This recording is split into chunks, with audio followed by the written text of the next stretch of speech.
रहीम। Dear students, lecture number 4 और आज हम ब्लॉक्स इन पीरियोडिक टेबल जो है ना वो डिस्कस करेंगे। अब एक्चुअल में हम पीरियोडिक टेबल की डिफरेंट जो है ना वो वे में क्लासिफिकेशन को डिस्कस कर रहे हैं।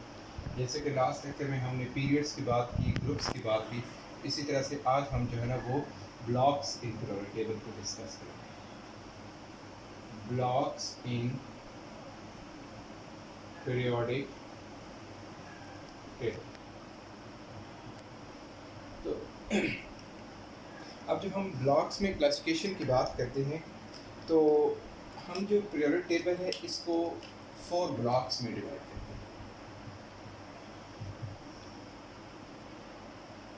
4 ब्लॉक्स में डिवाइड करेंगे।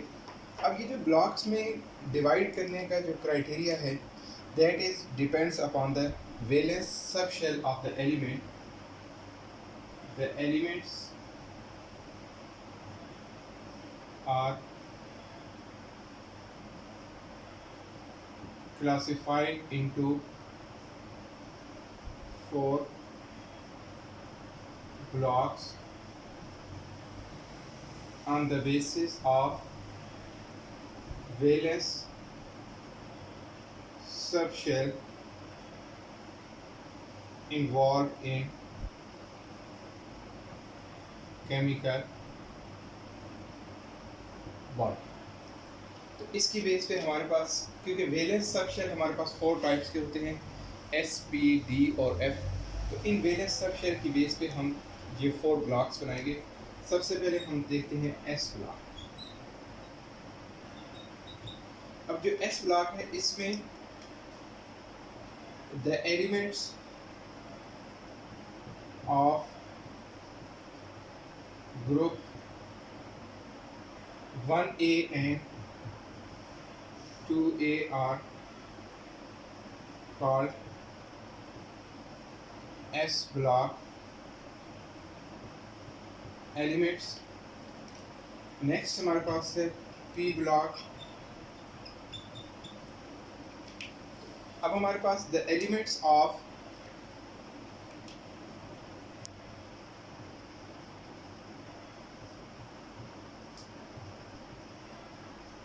Group 3rd A to 8th A except helium are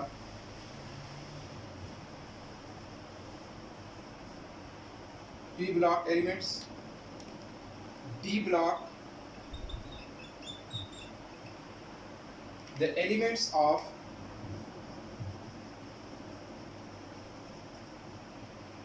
the transition metals या ट्रांजिशन मेटल्स या फिर the elements of B type group.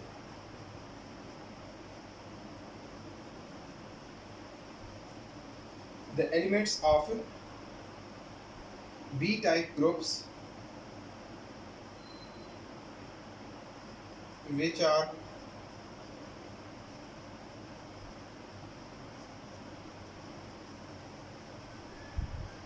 transition elements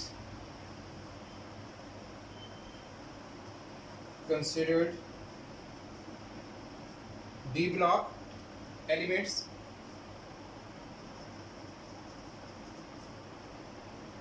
Last one is F block।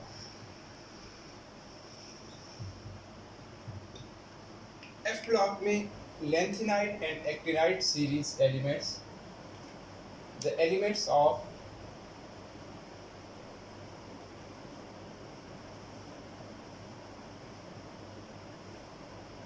lanthanide and actinide series are considered F block elements। अब बच्चों अगर हम periodic table को यहाँ पे इसका रफ सा स्केच ड्रॉ करें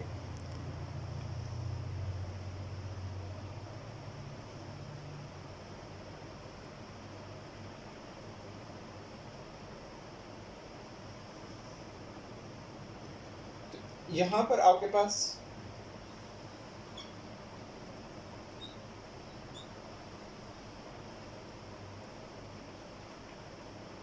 इसमें अगर आप देखें तो ये जो स्टार्ट में ये दो आपके पास first A and second A, ये एस ब्लॉक एलिमेंट्स कराएंगे। ये वाले जो है third A to eight A, these are P block. और ये जो दरमियान में है ये वाले, ये डी ब्लॉक आ जाएंगे। और ये जो लेंथिनाइट और एक्टिनाइट सीरीज हैं, these R F block elements. तो इस तरह से हमने अपना जो मॉडर्न पीरियोडिक टेबल है इसको 4 डिफरेंट ब्लॉक्स में डिवाइड कर दिया है। अब बच्चों इसमें अगर हम एक आध एलिमेंट्स के एग्जांपल से जो है ना आपको ये बात और ज़्यादा अंडरस्टैंड हो जाएगी। लेट्स सपोज अगर हम सोडियम की बात करें, अब सोडियम का एटॉमिक नंबर 11 है। अब इसके अगर आप इलेक्ट्रॉनिक कन्फिग्रेशन करें 1s2 2s2 2p6 और 3s1, तो अब इसके जो वैलेंस इलेक्ट्रॉन हैं वो p सब शेल में मौजूद है। अब ये क्योंकि सॉरी s सब शेल में मौजूद है, तो इस वजह से ये जो सोडियम है ना ये s ब्लॉक का जो है एलिमेंट बना है। इसी तरह से लेट्स सपोज आपके पास फ्लोरीन है। अब फ्लोरीन का एटॉमिक नंबर 9 है। अब इसकी जब हम इलेक्ट्रॉनिक कन्फिग्रेशन करेंगे तो 1s2 2s2 और 2p5। अब इसमें देखिए इसके जो वैलेंस इलेक्ट्रॉन है they are present in p subshell, तो इस वजह से जो फ्लोरीन है इसे हम कहेंगे कि ये p ब्लॉक का जो है वो एलिमेंट है। तो इस तरह से हमने अपने पीरियोडिक टेबल के जो एलिमेंट्स हैं इनको 4 डिफरेंट ब्लॉक्स में डिवाइड कर दिया। ये भी आपका पेपर के पॉइंट ऑफ व्यू से इम्पॉर्टेंट जो है वो टॉपिक है। नेक्स्ट हम एक और वे में जो एलिमेंट्स को पीरियोडिक टेबल में क्लासिफाई कर सकते हैं, that is on the basis of their metallic character.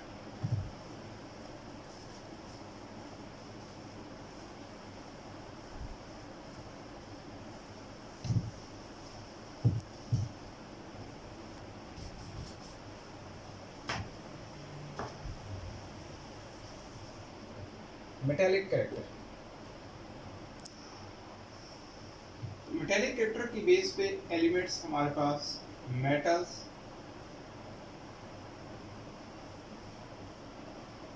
Non metals and metalloids. Metals, non metals and मेटालाइट्स।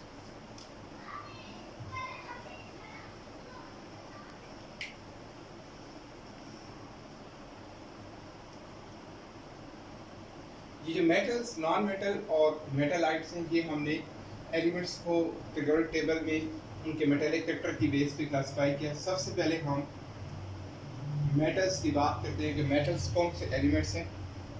तो अगर हम पीरियोडिक टेबल में देखें तो पीरियोडिक टेबल में आपके पास जो लेफ्ट हैंड साइड और बॉटम के जो एलिमेंट्स हैं वो आपके पास क्या हैं, centre and bottom. The elements of left hand side, the elements of left side, middle and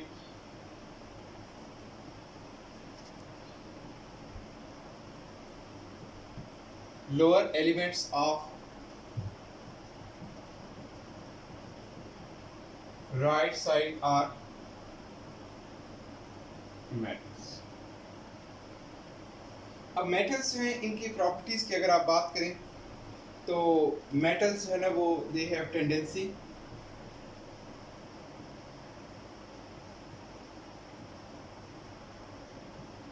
to lose electron. Metals can conduct electricity. एक और जो बात है वो इम्पॉर्टेंट पॉइंट है कि metal oxides are basic in nature because when they are added in water produce base। अब जैसा कि आपके पास हम मेटल्स Na2O सोडियम ऑक्साइड है, इसको जब वाटर में ऐड करते हैं तो it produce sodium hydro oxide, और sodium hydroxide is a base. Next हम नॉन मेटल्स की बात करते हैं।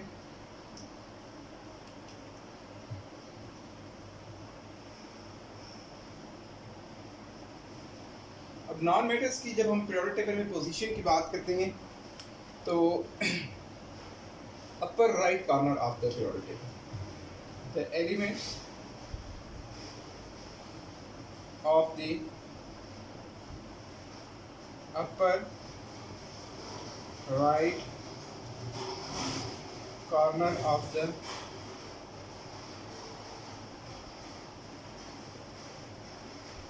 periodic table are non-metals। non-metals की जब हम प्रॉपर्टीज की बात करते हैं तो they gain electron, they cannot conduct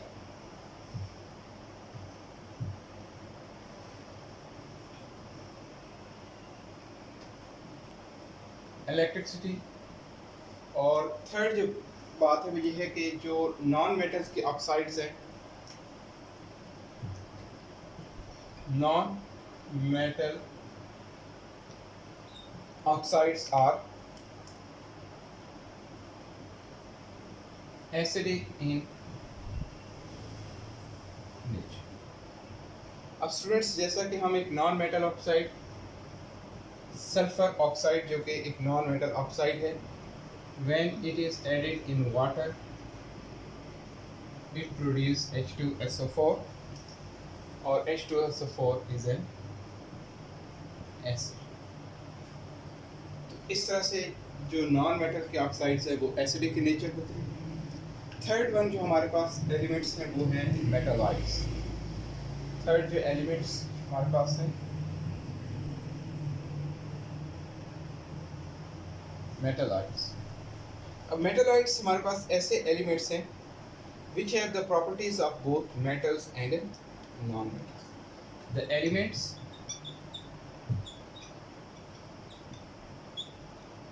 which have the properties of both metals and non-metals are called मेटालाइट्स। अब इसमें हमारे पास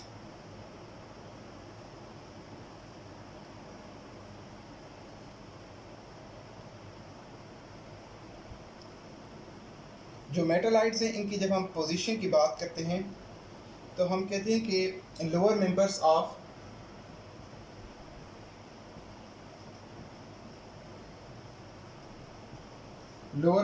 ऑफ ग्रुप थर्ड ए,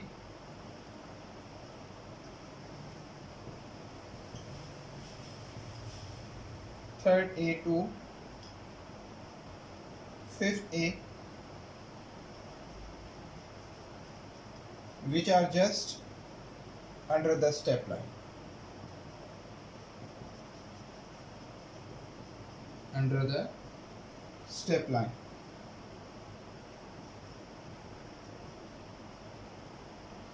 अब ये जो मेटालाइट्स हैं इनकी दोनों की तरह प्रॉपर्टीज होंगी, मेटल्स की तरह भी प्रॉपर्टीज होंगी और नॉन मेटल्स की तरह प्रॉपर्टीज। तो ये हमारे पास सेकंड जो है ना वो एक और वे है जिसमें हमने एलिमेंट्स को इन द पीरियोडिक टेबल जो है ना क्लासीफाई